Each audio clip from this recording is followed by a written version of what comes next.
In the far reaches of the northern world, where winter stretches endlessly across the land, there is a place where silence has a texture. Siberia is not merely cold. It is vast, open, and still. The snow covers everything in a soft white blanket, muffling footsteps, quieting voices, and leaving only the sound of the wind as it brushes past the frozen grass. Sometimes in the early morning mist, when the sky has yet to fully awaken, you might hear the distant echo of a temple bell. It rises and fades like breath in the cold air, weaving through the frost-covered trees, passing over rivers locked in ice, and settling quietly on the rooftops of small wooden monasteries hidden among the hills. This is Buryat, a land where the boundary between human life and the natural world is delicate, almost transparent. Life here has always required patience. Seasons do not rush. The rivers take their time to thaw, and the people too have learned to move at the pace of the land. It was in this landscape, in 1852, that a boy named Dashi-Dorzho Itigilov was born. His village sat quietly near the Selenga River, where the grasslands roll out like an endless sea. His family were simple farmers, people who rose with the sun, tended their animals, and watched the sky to read the coming weather. Their lives were woven into the rhythm of the earth, sowing in spring, harvesting in autumn, surviving the long silent winters. From a young age, Dashi-Dorzho was different from the other children. While his friends chased each other across the fields, their laughter echoing into the distance, he preferred to sit by himself on a smooth stone near the riverbank. There he would listen to the wind, to the birds, to the subtle shift of the grass as it swayed under the cold Siberian breeze. Sometimes he would sit so long that the elders would glance at him and nod quietly, sensing something unusual, something contemplative in this boy.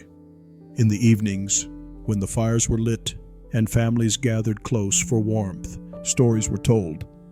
The old men spoke of the Buddha, of bodhisattvas, of compassion, of impermanence. These were not just tales to pass the time. They were gentle reminders of life's deeper layers. Dashi-Dorzho listened with wide eyes, absorbing each word like seeds falling softly onto fertile ground. As he grew older, that seed sprouted into determination. He felt a calling, not to follow the path of a herder or a farmer like his parents, but to seek a life that moved beyond daily survival, a life of spiritual practice. When he was still a teenager, he left his home and walked toward the nearest Datsun, the Buddhist monasteries scattered across Buryatia. Life in the monastery was no easier than life in the village. The winters were just as cold, and the food just as simple. But here, surrounded by the steady chant of mantras and the faint scent of burning butter lamps, Dashi-Dorzho felt a different kind of warmth, one that came from discipline, devotion, and shared purpose. His days began before the first light touched the horizon. In the pre-dawn darkness, he would rise, wrap himself in his thick robe, and sit quietly in meditation, his breath forming gentle clouds in the cold air. He memorized sacred texts in Tibetan and Mongolian, his lips moving softly in the flickering candlelight. His teachers noticed his diligence, not just in study, but in every task. He swept the floors, prepared meals for the elder monks, tended the small gardens in summer, and carried firewood in winter. Learning for him was not just about reading scriptures. It was about embodying patience. It was about caring for others, quietly and without expectation of praise.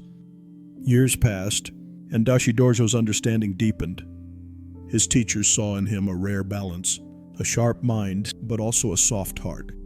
His practice was not rigid, it was natural, like the rivers that flowed through his homeland, steady and constant.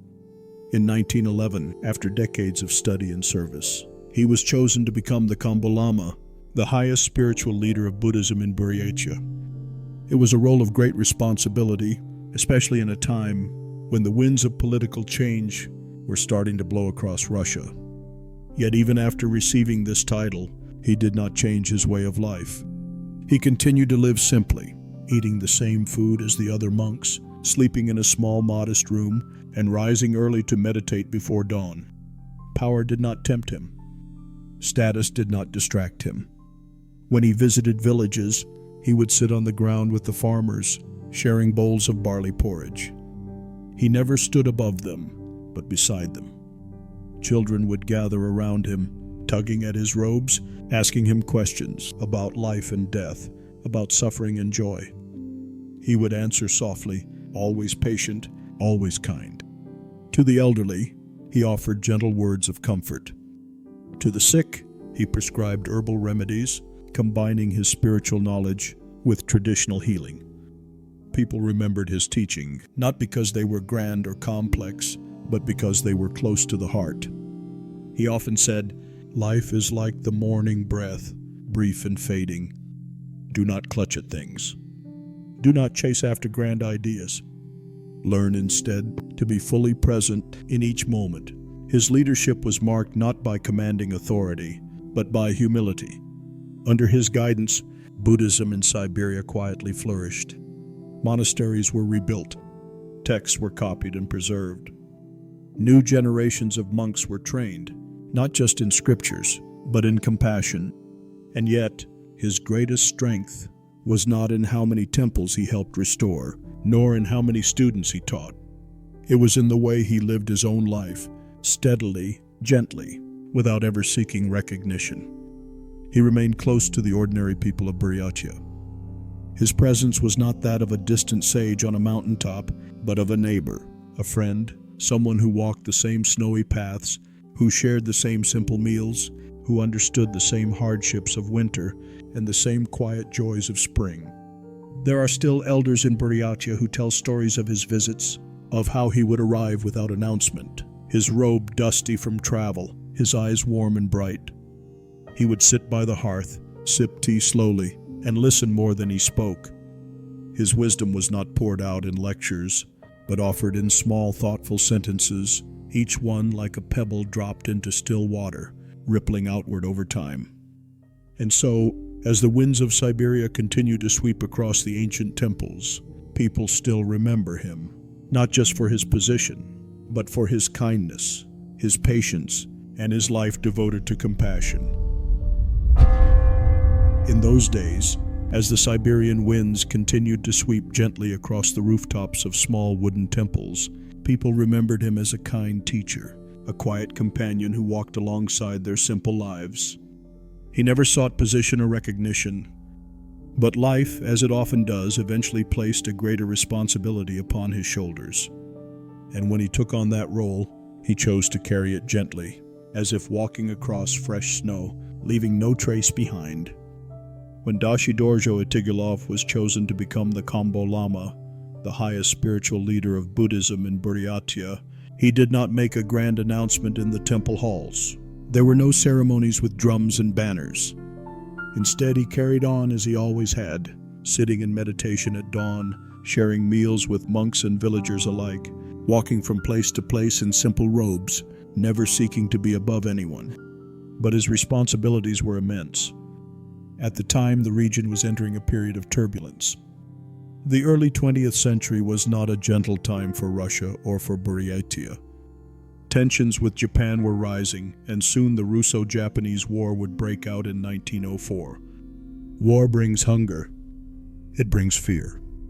And it often leaves the ordinary people caught in the cold middle, not knowing how to survive the next day.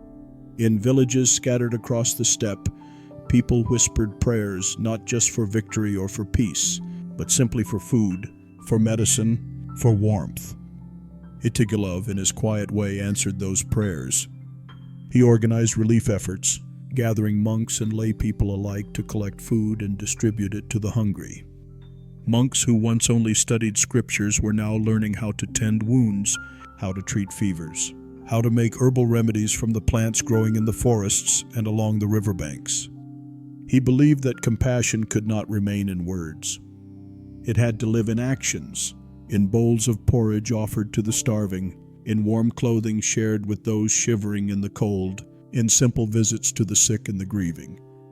During this time, Itigilov encouraged Buddhist monks to learn medicine, to become healers in both body and spirit. He understood that spiritual guidance was not enough when people's stomachs were empty. or when illness spread through the villages faster than prayers could be whispered. And so monasteries became places of healing, not just for the soul but for the body. Monks learned to grind herbs into powders, to boil roots into teas, to sit by the bedside of the weak and frail, holding hands in silence when words would only get in the way. This was not a time of ease. It was a time of service. Itigilov himself traveled tirelessly, visiting village after village, even in the harshest winters. His footprints marked the snow-covered paths that led from the monasteries to the homes of the people. He carried no gold, no wealth, no guards, only the warmth of his presence and a heart wide open to the suffering around him. Between these journeys, he worked on preserving the teachings of the Buddha for the people of Buryatia.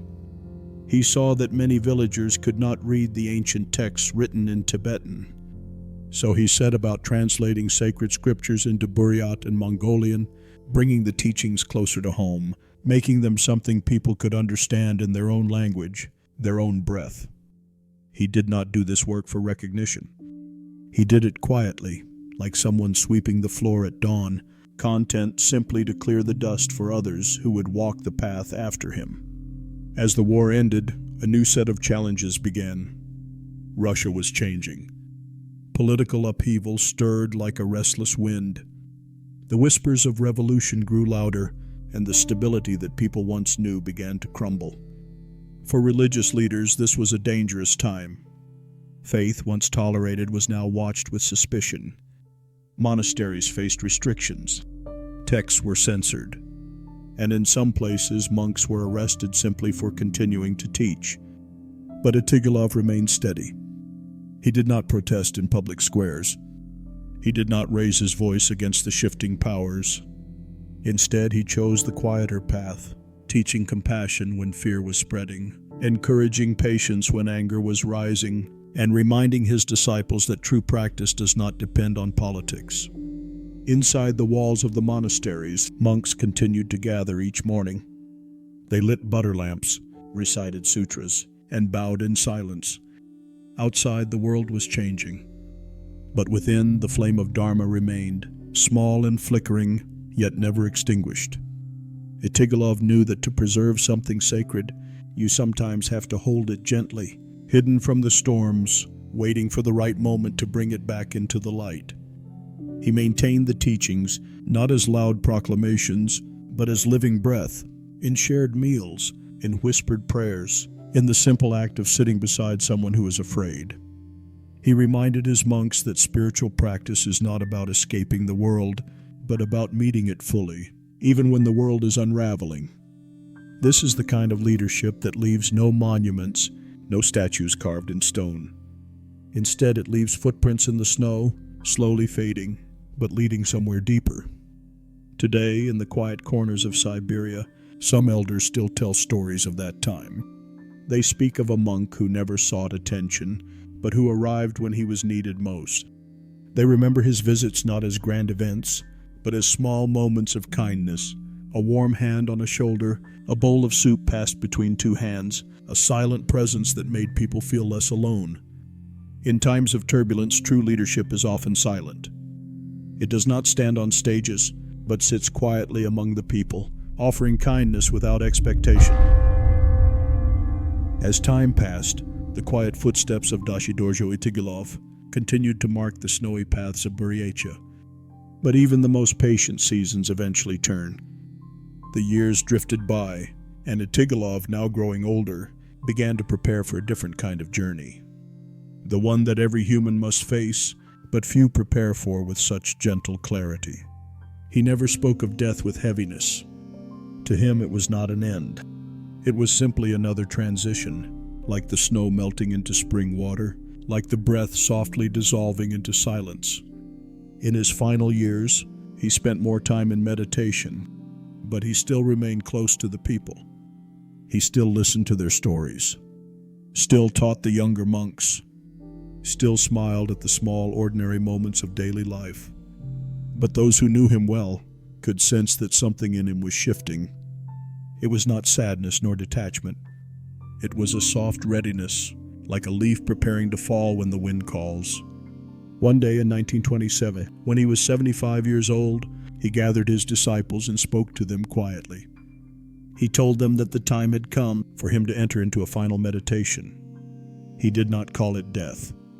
He did not speak of endings. He simply said that he would begin a practice that had no name, one that required stillness beyond the breath, silence beyond words. He asked his students to prepare a simple pine box. No decorations, no special ornaments. Before entering his retreat, he instructed his closest disciples with a calm and steady voice, "Do not disturb me. When the time comes, place me in the box as I am. Seal it, and open it again after 30 years. The disciples, though heavy-hearted, did as they were told. There was no fear in the room that day, only the quiet acceptance of what was unfolding. In a small wooden chamber within the monastery, Itigilov sat down in the lotus position. His hands rested gently in his lap, his spine straight, his face serene. He closed his eyes. His breath slowed. The monks outside whispered prayers, not to call him back, but to accompany him forward. No one knows exactly how long he remained there in meditation before his body stopped breathing. There was no struggle, no clinging, just a gentle letting go. When the disciples entered the room, they found him still seated, his posture untouched, his face calm. Following his wishes, they placed his body, still seated in meditation, into the pine box. They did not embalm him. They did not treat the body with any special substances. They simply closed the lid, sealed it, and kept it in a quiet part of the monastery. Years passed. Decades turned. Outside, the world changed. The Soviet Union rose to power. Monasteries were closed. Many monks were persecuted. Temples were destroyed. Books burned. Prayers silenced. But the small wooden box remained, hidden away, as silent as a mountain beneath the snow. It wasn't until 1955, 28 years after Itigilov's passing, that his disciples decided the time had come to open the box. They remembered his words, "Open it again after 30 years." They waited as close to that time as they could, given the fragile conditions of religion under Soviet rule. When they finally removed the seal and lifted the lid, what they found was something that no one expected. Inside, Itigilov was still sitting, just as they had left him. His body had not decayed. His skin remained soft. His joints were still flexible. His face looked as if he had merely fallen into a deep meditation, not into death. Word of this discovery quietly spread among the monastic community. At first, it was kept within the walls of the temple. It was not something to be displayed, not something to turn into spectacle. For years, the monks continued to care for his body in secret, as if he were still present among them. In 1973, the body was examined again. Once more, the monks found that it remained unchanged. Scientists, under limited permissions, were invited to observe. They noted the unusual preservation, but offered no conclusive explanation. Later, in 2002, a more formal scientific examination was conducted, this time with greater transparency. Specialists from various disciplines came to study the phenomenon. They confirmed that the body had not been embalmed, nor treated with chemicals. Its tissues retained properties that resembled a living state. The joints were still mobile. The skin remained elastic, yet no one could fully explain why. Some suggested it might be due to the cold, dry climate of Siberia. Others speculated about unique meditation practices that might have influenced the body's condition. But no definitive answers were found. The monks, however, did not press for explanations. To them, the mystery was not in the mechanics, but in the silence of what had been left behind. They believed, as many Buddhists do, that the boundary between life and death is not so rigid as people often think. Perhaps, they said, this was not a miracle to be worshipped, but a teaching to be contemplated.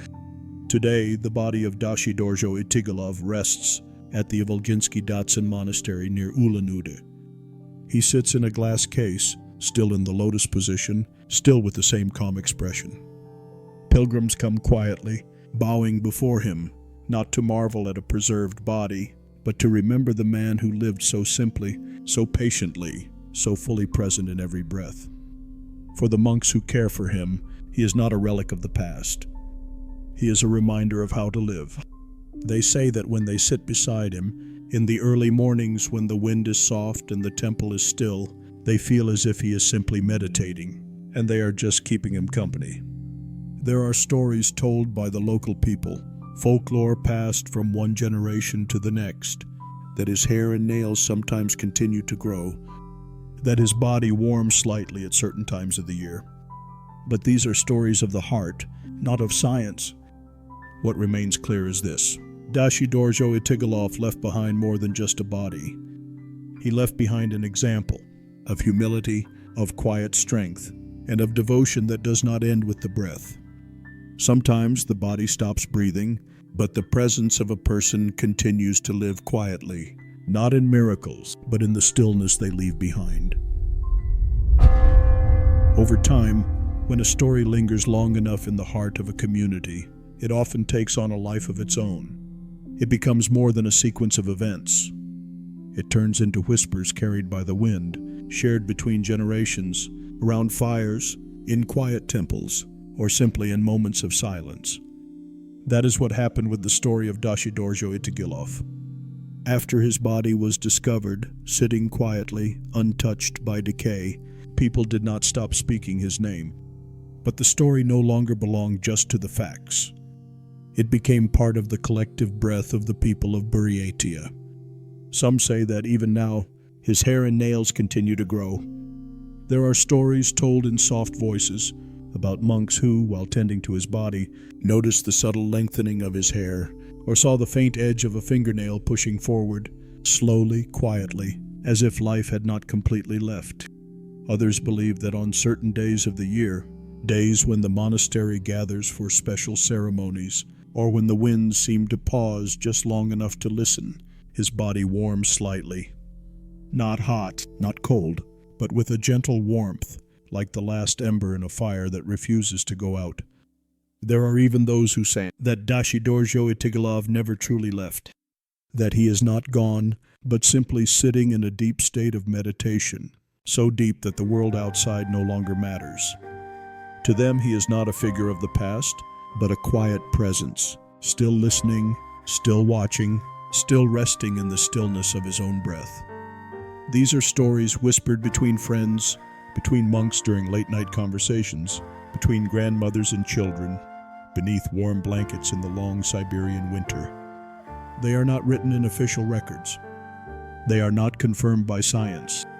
They are stories of the heart, folk tales that live quietly alongside the historical facts. The monks at Ivoginsky Datsun, where his body is kept, do not deny these stories. But they do not confirm them either. They simply smile, bow their heads, and remind visitors that sometimes what matters is not whether something is fact or fiction, but what it teaches us about ourselves. For many Buddhists today, the preserved body of Itigilov is not a miracle to worship. It is a reflection. It is a mirror held up to remind us of the depth of practice, of patience, of discipline, of living so fully in the present moment that even death becomes just another breath. The monks who care for his body do so with tenderness, but also with humility. They do not see him as an object of curiosity, but as a teacher who continues to guide, without speaking, without moving, simply by being. For those who visit, the sight of his seated figure is not a spectacle.